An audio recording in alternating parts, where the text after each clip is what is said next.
Hi, everyone. Judge Andrew Napolitano here for Judging Freedom. Today is Monday, July 28th, 2025. It's good to be back here at work again, and it's a delight to be here with my longtime friend and collaborator, Larry Johnson. Larry, a pleasure, my dear friend. Thank you. Man, you can't believe today. You can't believe the emails I was getting saying, "Where's the judge? Yeah. Is he okay?" I did. Yeah, no, he's fine. He's doing the vacation. I was approached by a lady in a hotel in Berlin who said, "Judge Napolitano, nice to see you. Please give my regards to Larry Johnson." So regards from this unnamed fan. Before we get to Ukraine, there's so many other things we have to talk about, not the least of which are the Tulsi Gabbard revelations. Sure. And the latest international recognition, I think, of the depravity of the behavior of the Israeli government vis-a-vis Gaza. But let's start with Gabbard.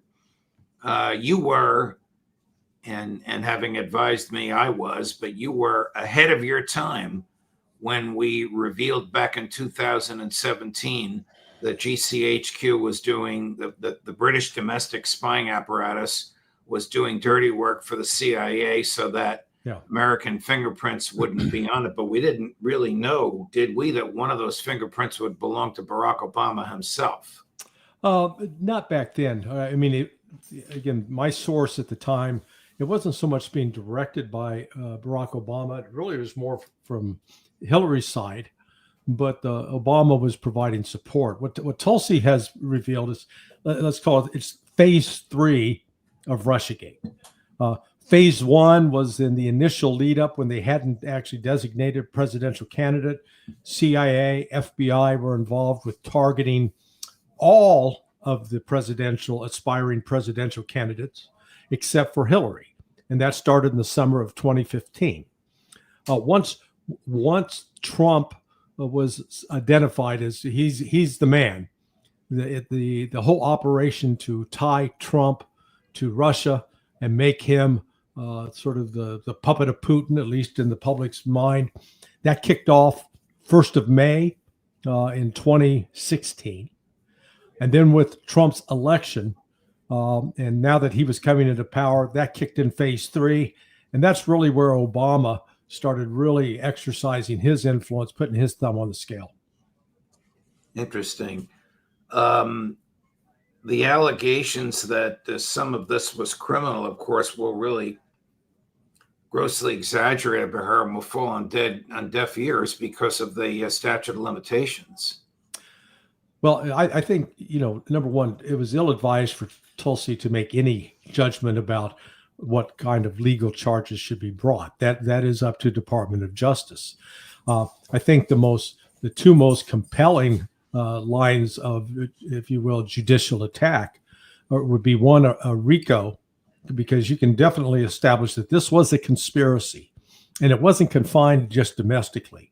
It involved the cooperation of the FBI, the CIA, and foreign governments. The other would be an action based upon defrauding the United States government. And that doesn't mean he had to actually cost it money, although it did. But so the perjury stuff, they lied. And that's been, people do that routinely in Washington and usually get away with it. Right. So right. There's no accountability. Particularly people in those levels of government. Some of the statements under oath may actually be less than 5 years ago, meaning the statute of limitations has not expired. Is there a developing consensus in Israel that the government has gone too far, that the concept of ghettos, the concept of concentration camps, the concept of collective punishments of the known innocent because they're children and babies is the hallmark of a Nazi regime? Well, it appears at least there's a strong minority. I'm not sure yet it's a majority view, but Alistair's wife, Aisling, puts together a terrific summary. They go in and read the Hebrew press. And the Hebrew press is different from the English press in Israel. The English press tends to clean things up and not be as blunt or direct, whereas the Hebrew press sort of pulls the veil back, and it's like what the Zionists are really saying to each other. And what's remarkable about her latest contribution is that it highlights how many senior, important people across Israel are now speaking up in horror and likening what's happening. I know I have made the comparison in the past. Others have, of tying it to the Holocaust in what the Nazis did to Jews during World War II. But now you've got a number of prominent Jews making that same comparison and accusing their own government of engaging in the kind of behavior that was sanctioned, approved by Adolf Hitler. I mean, I read this same thing also last night. You can't put it down. It's utterly compelling. And these are former, very senior people, including a couple of former prime ministers in the government, right, saying very, very harsh things. And you're right, things that we don't see in Haaretz, the English language publication. Not fans of Netanyahu, but still dialing back the harsh criticism. There's Correct. Nothing dialed back in what Mrs. Crook compiled, and it's all compiled from public sources. But I couldn't help but be angry at the hand-wringing this morning in Scotland between President Trump and Prime Minister Starmer over the starvations in Gaza. They caused it. Trump funded it. Trump financed it. Trump would stop it with a phone call. Yeah. And here he is bemoaning it. So it troubles me. It troubles me that people don't take responsibility. It delights me that people are starting to see what's going on there. Yeah, well, he's like the arsonist that sets a house on fire, then waits outside to see if the fire department's going to show up, and then Right. laments the fact that the house is on fire and somebody ought to do something about it. I mean, it is the scale of human suffering that's being inflicted upon the Palestinians is just, we don't have any reference in history really to compare this, because, you know, they go back to the Zionists, the Israelis, they justify what they did or are doing because of the attack on October 7th. Okay, let's assume that the Israeli version of that is true, which it is not. But let's just go with the Israeli version. The 1,200 Israelis and foreigners who are Jewish were killed on October 7th. Okay, 1,200. And then they have people like Netanyahu come out and say that this was the worst thing that's ever happened since the Holocaust. Really? I mean, 1,200 people compared to your claim of 6 million people. This is the worst thing that's ever happened. And then you respond by that by bombing, killing, and starving women and children to the tune of well over 60,000. The number is probably much higher because the official Palestinian account doesn't total up the people that are buried under rubble or whose Right. bodies have been disintegrated. And yet, the person who sits next to Donald Trump in his golf cart and whispers into his ear while they're playing golf wants a full-fledged invasion of Gaza. Watch this. Chris, cut number 5. I think Israel's come to conclude that they can't achieve a goal of ending the war with Hamas that would be satisfactory to the safety of Israel, and if they're going to do in Gaza what we did in Tokyo and Berlin, take the place by force, then start over again, presenting a better future for the Palestinians, hopefully having the Arabs take over the West Bank and Gaza. But I think going forward, Christian, you're going to see a change in tactics, a full military effort by Israel to take Gaza down like we did in Tokyo and Berlin. Wow. And the United States would fund that, Senator Graham? Well, the dumbass doesn't even know history, okay? Number one, United States didn't take Berlin. That was the Soviet Union. They're the ones that fought and entered Berlin. We had nothing to do with that. And Tokyo, we took by force? No, the Japanese surrendered. after we dropped atomic bombs on Hiroshima and Nagasaki. So, one, he doesn't understand history. Two, he ain't paying attention to what's been going on in Gaza. Here you have the Israeli military, which has launched a full-fledged offensive starting 22 months ago. They have every advantage you can have in the world militarily, not in addition to more men in uniform. They have tanks, armored personnel vehicles, artillery. They have a variety of rockets and missiles. They have bombs that are dropped by combat aircraft. They have helicopters, attack helicopters. They have intelligence, surveillance, and reconnaissance. And they're fighting what is basically a guerrilla force, probably numbering less than 30,000, who are armed with rifles, pistols, some RPGs, a lot of improvised explosives. They don't have artillery. They don't have tanks. They don't have aircraft. They don't have the things that a modern army has. And despite all of that, Israel can't beat them. They failed after 22 months. And the only thing that's happening now is more Israeli soldiers are getting killed with each passing day. And at the same time, one of Trump's strongest supporters in the House of Representatives, I know sometimes she goes off the wall with the things she says, is introducing legislation to curtail military aid to nuclear-armed Israel. The Republicans in the House don't even want to vote on the legislation because they don't like the way she's entitled it. Marjorie Taylor Greene ripping into the status quo. Chris, cut number 8. My amendment would strike $500 million in funding for nuclear-armed Israel's missile defense system. And it's important to phrase it that way. Israel is a nuclear-armed nation, which is very capable of defending themselves, and they have been proving that so as we've watched on the world stage. The U.S. already provides Israel with $3.8 billion annually in foreign aid. $3.8 billion, that's a lot of money. Additionally, the April 2024 security supplemental included $8.7 billion for Israel. That is nuclear-armed Israel. And during the recent 12-day war, the U.S. used 15 to 20% of our terminal high-altitude area defense missiles stockpiles defending nuclear-armed Israel, which cost us over $800 million. The $500 million provided in this bill will fund Israel's, that is nuclear-armed Israel's, missile defense system, the Iron Dome, David Sling, Arrow system. Yet Israel is a nuclear-armed nation. That's a pretty big deterrent for any of their enemies. Any nation that has a nuclear bomb has the greatest threat against their enemies.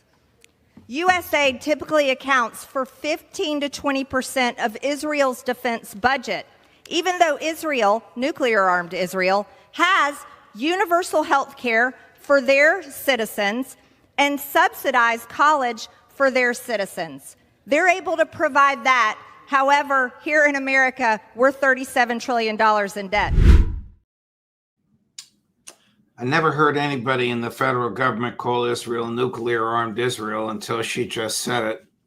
I guess she won't be getting the AIPAC Hanukkah card this year. No. And she won't be getting a nicer office on Capitol Hill because she surely got under the skin of Mike Johnson and the others. Let's move on to Ukraine. Are negotiations still going on? And if they are, what are they going to accomplish? Nothing. I mean, they had I'll call it a Proforma meeting last week in Istanbul, where, the meeting lasted 34 minutes. Nobody even had time to let their coffee get cold. And this came about because the United States pressured Ukraine to go to the meeting. And, Russia said, hey, we're always happy to meet and discuss. But what, the discussion boiled down to, we're going to give you back 3,000 bodies, and you're going to turn over five dead Russians, basically. So the lopsidedness in the casualty, the lopsidedness in terms of number of captured soldiers from the other side. Russia is winning this militarily. And then, top it off today, we got more buffoonery from Donald Trump. We're claiming, they no longer have 50 days. Russia's got to bring this to an end in 10 to 12 days, or else what? Right. You're going to write us. No, that's what I was going to ask you, or else what? And he did say this 10 to 12 day nonsense this morning our time, but this afternoon in Scotland. Yeah. I guess he means the secondary tariffs, which does he really think that's going to change Russia's military strategy? Well, like I said, if he does, he's a fool. And frankly, his actions over the last week or so have proven that he's pretty foolish in every regard. You're going to impose more sanctions on Russia? The Russians said, fine, go for it. It's actually made Russia stronger. People said, but their economy's suffering. Their economy right now is growing at 1.4% because they deliberately deflated the economy because they were experiencing high inflation. Well, inflation now has dropped, and just 2 days ago, the central bank in Moscow dropped the interest rate. So they're lowering rates. They've got inflation now under control, and whatever. 1.4, they said, that's an anemic growth rate. Well, tell you what, they're growing at twice the level that Germany, France, or the UK are right now. And I don't hear Western economists spending any time talking about the imminent collapse of Germany, France, or the UK, who are actually in much worse economic situation than Russia. So the sanctions don't work. And then they're going to impose secondary tariffs on China and India. Neither country really cares. Correct. The United States is now in a position where we are isolating ourselves. We're doing this to ourselves.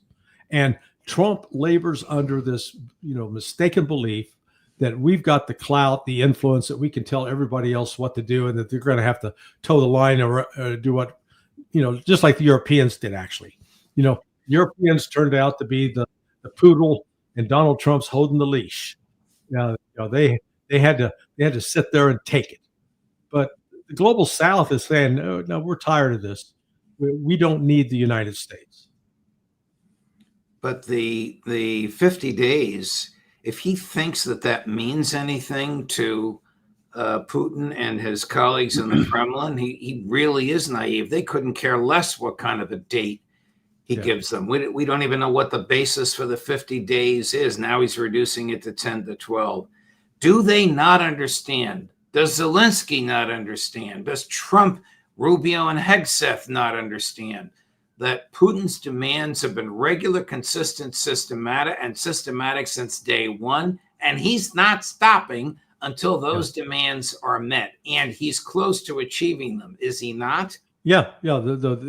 What we're seeing is a dramatic acceleration in both the capability of Russia to wage war and what it's actually doing on the ground. You go back 2 years, you would get a combination of missile launch with some drone attacks, maybe once a week, sometime once every 3 or 4 days.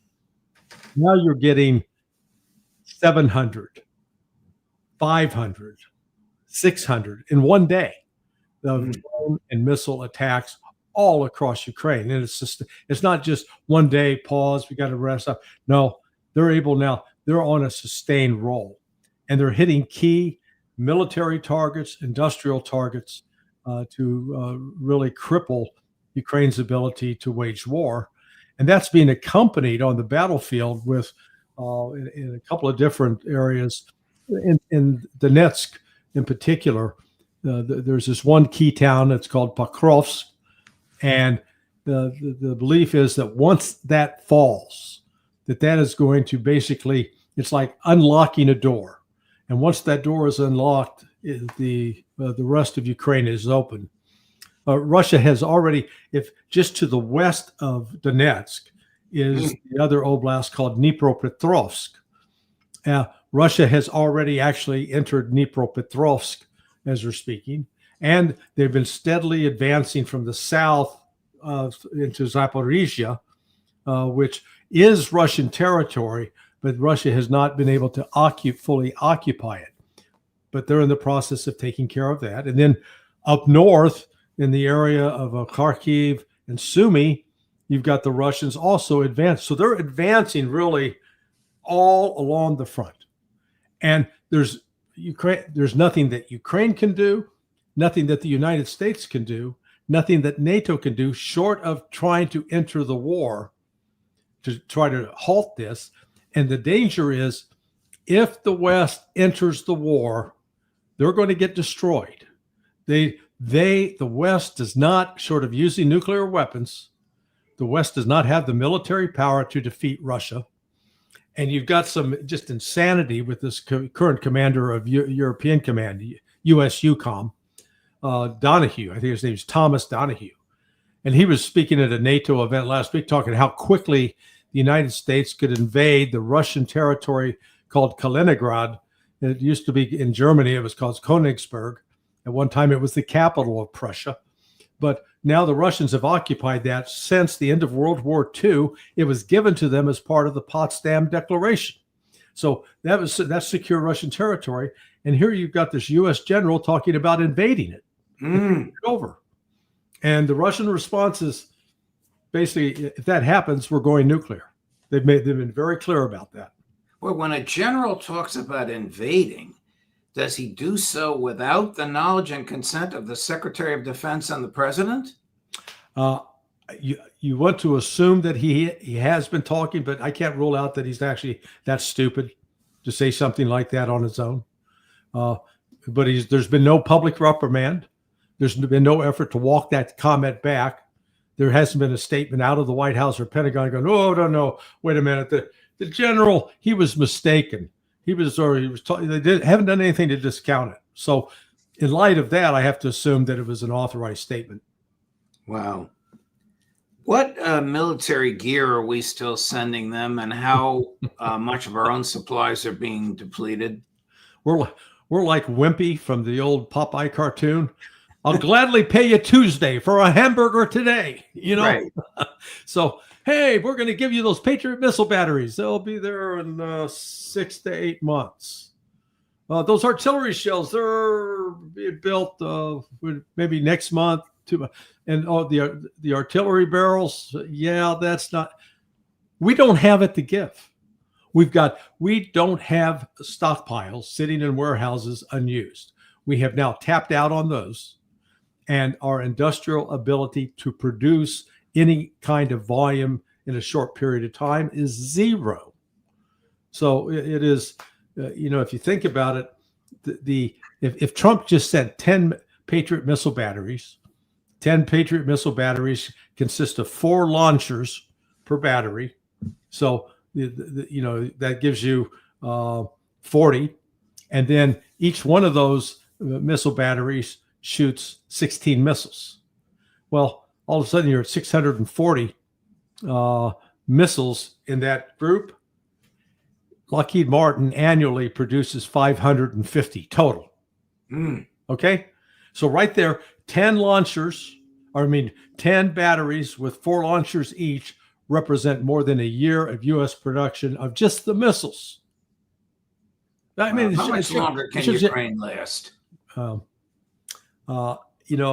This could drag on until next spring, but frankly, I don't see how they last through the winter, particularly with the kind of shift in morale you've seen, coupled with the articles being leaked, or intelligence being leaked to people like Cy Hirsch, reporting that the U.S. is basically done with Zelensky. He's got to go. With the protests that erupted across Ukraine when Zelensky tried to cancel and take control of the 2 anti-corruption offices. There's a lot of maneuvering going on behind the scenes. I think there are at least some in the West, and this may have been the impetus for Trump advancing. Instead of giving the Russians 50 days, 10 to 12 days, because he realizes Ukraine is in desperate straits right now. They got to do something quick because they doesn't have 50 days to wait. That's another way to look at what Trump said today. Larry Johnson, thank you, my dear friend. Always a pleasure.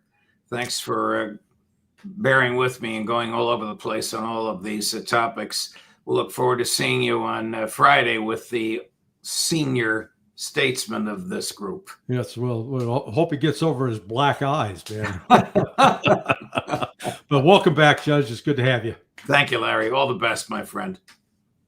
And coming up later today at 2:30 this afternoon, Scott Ritter, Judge Napolitano for Judging Freedom.